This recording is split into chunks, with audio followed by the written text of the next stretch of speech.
Hello and welcome to this week's Lol Esports Top 25 Power Rankings, where I rank the top 25 teams in League of Legends Esports. Who would have thought? This week, and I said last week, the teams that are out of the playoffs, no longer in MSI contention, are out of this list. So if you're saying, why isn't D plus Kia up here, or why isn't IG up here, or why isn't CLG up here if you're feeling really generous, that's why.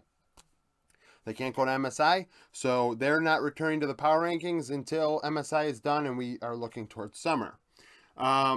Three regions not represented here that playoffs are still continuing for. Japan, DFM, 32nd. I didn't actually knock anybody out, technically. DFM, 32nd in Japan. I could probably make a case if I really thought about it that DFM probably could compete with anybody in this column. If we think back to how DFM played at Worlds, taking a game off of RNG, taking a game off of EG. That was against the fourth seeds in China and North America. So when I have 10 LPL teams in my top 25, because they're all playoff teams, and I think they're better than some of the lower tier LEC teams left, the fact of the matter is, DFM probably gives those teams a run for their money, based on how last year went. So DFM 32nd. CBLOL, Pain Gaming 45th. And then Latin America Rainbow 7 is 51st. There are only 55 teams left. The LCO is done. Chief and Team Bliss both got smoked by PCS, going 1-12 overall across 13 games. Last place is going to be SK Gaming. SK, I still think, are a very interesting team, but they missed the boat this past week. They missed the boat completely, going 0-3, losing to G2, which is fine. That was kind of a test for them. SK being the third best team for me in the LEC going into last week, and lost. So that's like, okay, well, they're not at G2's level this week. Lost to Heretics, though, unacceptable. Losing to Excel, unacceptable. Those two losses, not good. They missed the boat completely this week. They're moving on to another patch in playoffs. We'll see if SK can recover. But this past week, absolutely ugly, terrible, and I mean, I can't say it enough. I'm sure they would agree that it was not good. 24th, Golden Guardians. And then 23rd, EG. So we'll talk about these two teams together. Golden Guardians beat 100 Thieves in 5 games. Probably shouldn't have beat them, but I have to put them above SK because SK lost to Heretics and Excel. That's pretty much the deal there. If I had to choose, I'm taking River Gory over Marcoon Certus and letting them run it. Obviously, Exokick DOS is above Stixay Huhi. Top lane, Irrelevant, Licorice, both are kind of meh. So, Golden Guardians, slightly above SK. Beat 100 Thieves when they probably didn't deserve to. But that's okay. EG beat CLG pretty handily. I think it was his 3-0 sweep. So EG probably could make an argument for being higher, but I just, outside of Inspired, EG has not impressed me. Like, people are going to say, oh, but FBI is so good. It's like, in North America he is, but the teams above him, I don't think he matches the teams above him in his role. Jojo Pune has left a lot to be desired. Someday is kind of just meh at this point. Inspired needs to be given carries so he can, I mean, if Inspired's in a position to carry, the team's a lot better. But unfortunately, that's not the way the meta is right now. 22nd, Thunder Talk. Speaking of 80 carries, Wanfeng, my boy. He's 8. They are 8. Oh, actually, I screwed up. I think they're supposed to be 9-7. And we are supposed to be 8-8. But they beat Anyone's Legend, lost to EDG. What are you going to do? They lost to EDG. EDG, much better than you on paper. I'm not surprised by this result. Beating Anyone's Legend, that's what you need to do, right? Hoya, kind of limited.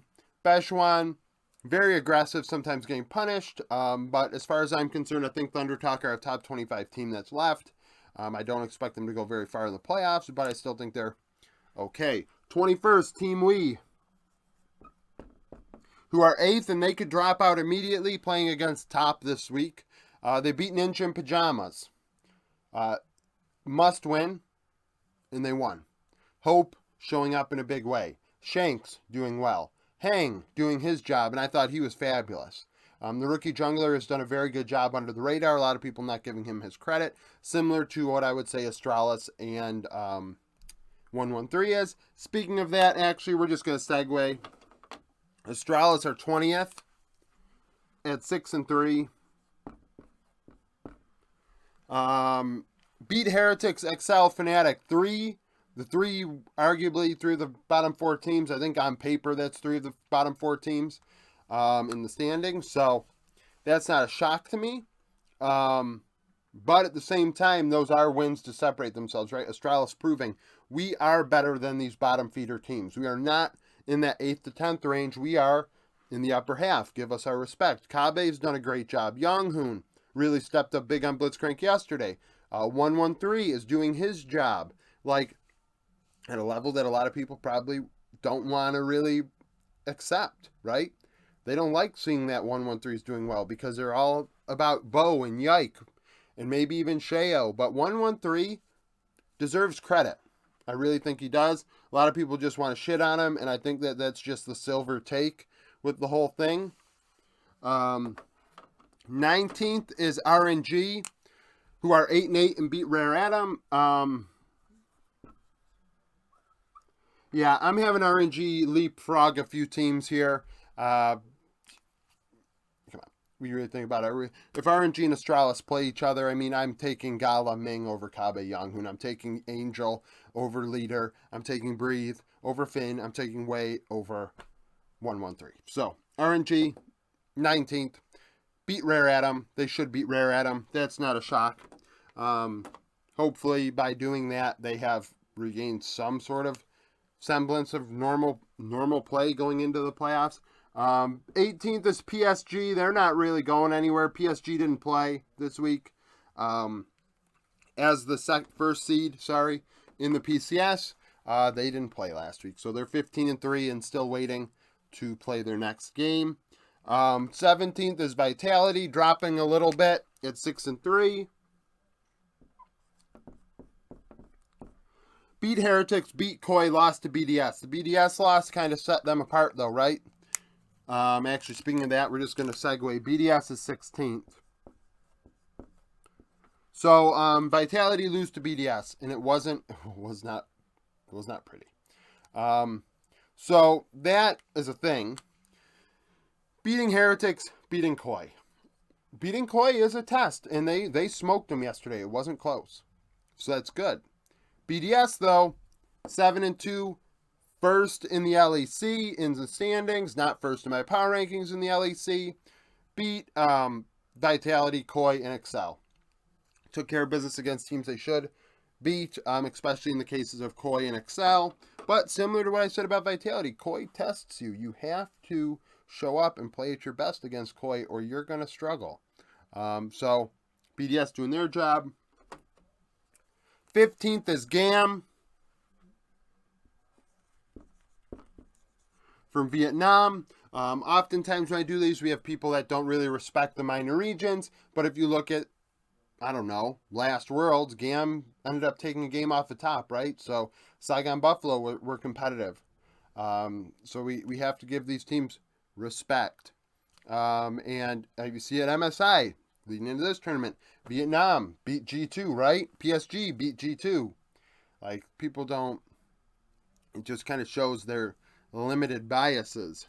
I mean, you can say one region's better than the other, but you can't, like, devalue what these minor region teams do, at least in my opinion. I think that they're competitive. GAM does a good job. Team Flash, MBE, and Team Wales were the 3 teams GAM beat in best of 3s this past week, going 3-0, and like I said, are 10-0 on the split, and they're just railroading Vietnam right now. Getting pretty ugly. 14th is FlyQuest. They beat 100 Thieves in a best of 5, I think 3-1. Doing their job. I mean, I say everyone's doing their job, but the fact of the matter is, Fly going into the playoffs came in limping. 100 Thieves came in with a lot of momentum, and it was a matter of, are Fly going to respond? Are they going to turn things around? Or are 100 Thieves going to continue to ride this high and win? It didn't happen. FlyQuest wins. Bot lane actually not being the carry, which is a big deal. Impact carrying hard in one game. Vikla carrying hard. Spica doing a great job throughout the series. So really, those three players performing at the level they did is better for Fly, in my opinion, than Prince just carrying, because this offers more pizzazz to the lineup. So FlyQuest 14th, they're looking pretty good. 13th is HLE, who only lost to Gen.G, and it was not pretty. Only game they beat Gen.G, if I recall, was the game that they split up Lucian Nami. So, that's the only time that Gen.G lost to HLE. So, HLE do not get a lot of credit for that win, in my opinion. That just sounds like a disaster draft situation. Otherwise, though, HLE did beat D+, though. I didn't write that on the board. I don't know why I didn't, but beating D+ is significant. D+ were looking, you know, they had struggled the last week, but D+ still were a team that I personally thought was a dark horse to win MSI. Now they're out and they're dead till summer. So, HLE 13th. 12th is Top, moving up a couple spots. Now, beating FPX is not necessarily why they're up here. Why they move up a bit. It's because they put Wayward in the lineup. Now, I don't know if Wayward's going to play when the split starts, or if they were just playing Wayward for a series and going to give Ching Tian his spot back, which should make a lot of sense. You think Ching Tian deserves it. He's played most of the split. But in terms of who the better player is, I think Wayward's the better player. So, with that in mind, Top or 12th, if Wayward plays, they're moving up a bit, because I think Wayward's pretty good. I know that at Worlds, oh, he struggled, this and that. It's like, yeah, let's just ignore an entire rookie year and just look at 1 month against like the best players in the world in his rookie split and just like write him off completely. I think that's just, I don't know, people are so funny. So 12th for Top. 11th, BLG.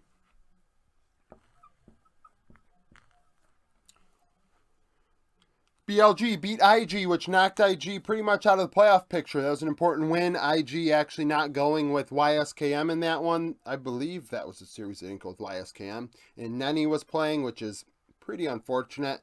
But BLG lost to OMG, and that was a teller, because OMG, BLG were you know, in that 5-6 spot in the LPL, and OMG won. So BLG 11th place. You know, I'm not overly surprised by them beating IG without YSKM, so that kind of is what it is. 10th place is C9. Top LCS team. C9 looking good when they're on the Rift. Beat CLG. I mean, I'm not going to drop C9 at all. I think that they're fine where they are. Consistently, pretty damn good. I know against CLG there was a couple ugly moments, but the result was the result, and the result was consistent with the results we've seen all split long. You know, we look at a best of one and say, oh, well, they lost to CLG once, or, you know, this team lost to this team, or that team lost to that team. It's like, well, in the best of 5, it was reversed. So I'm just going to sum it up to somebody had to go to the bathroom mid-game, and they speed ran it so they could go to the bathroom. That could happen in a best of 1. It's not like they got pee bottles beneath the desk or something. 9th is OMG. I think there's a case to be made that OMG could be higher on this list, but I'm going to make them 9th. We're going to see how these players perform when they're given some expectations, right? Because last year with expectations and hype, they floundered. Beat BLG, though. Important win. Cream doing his job. Gen.G picking Victor top and all sorts of crazy crap.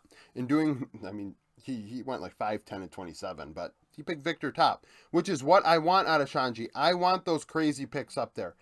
Unlike the Shy, Gen.G doesn't int as much. So that's why I'm okay with Gen.G doing it versus the Shy. Plus, the Shy gets all this credit where Gen.G doesn't get as much credit. So, 9th for OMG. 8th is G2, despite going 6-3. Despite going 6-3 and being third in the LEC, like I've said since the beginning, G2 have nothing to play for, as far as I'm concerned. They're locked into MSI. Why do they care? Well, they want championship points, or, oh, they want the 1 seed. I'd argue they don't want the 1 seed. I think there's a case to be made that, hey, we want the 2 seed to get extra games in, extra stage time in. I think there's an argument to be made there for somebody wanting to be the 2 seed. So, with that in mind, G2 are 8th. They beat SK, beat Mad Lions, lost to Fnatic. Not a great loss, but like I said, it doesn't really matter. 7th, Weibo beat Rare Atom. Beat Rare Atom 2-1. Good for you. The Shy, meh in that one. Xiaohu, though, is looking very good. Alongside Karsa, Light has done a great job this split.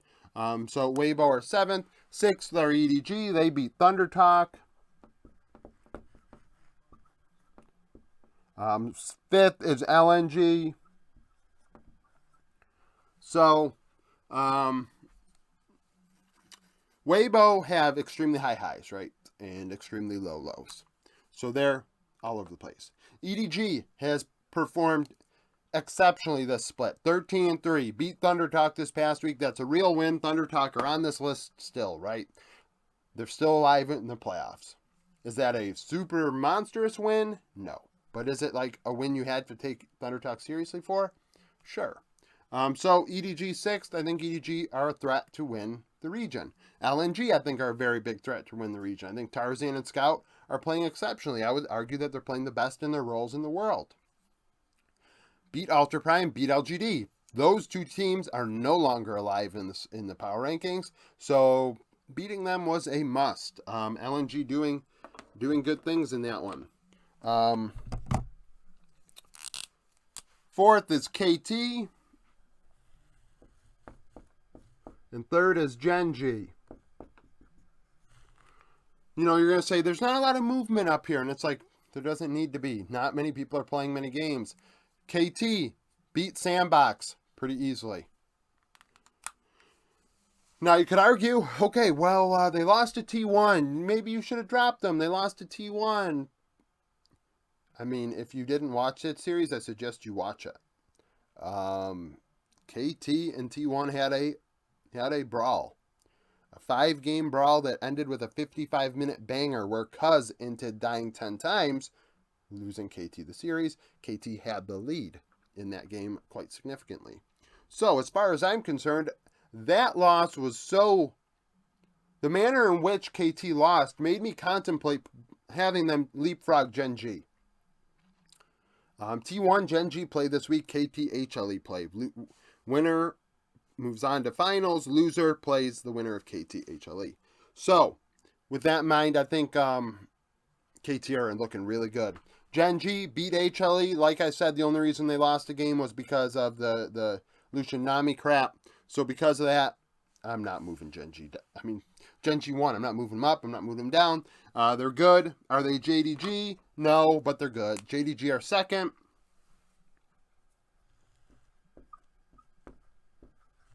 We saw game 1. I mean, 2 very different games, frankly. One game a little bit more aggressive than the other. But both those teams continue to pace everybody. I will say the T1's win, like I just said about KT, was not great. You'd like them to separate themselves. Actually, it closed the gap in my tier list a bit. That does not mean it's not massive, because it is. But T1, I mean, they're still first. JDG performing well. I mean, they're 13-3 alongside LNG and EDG.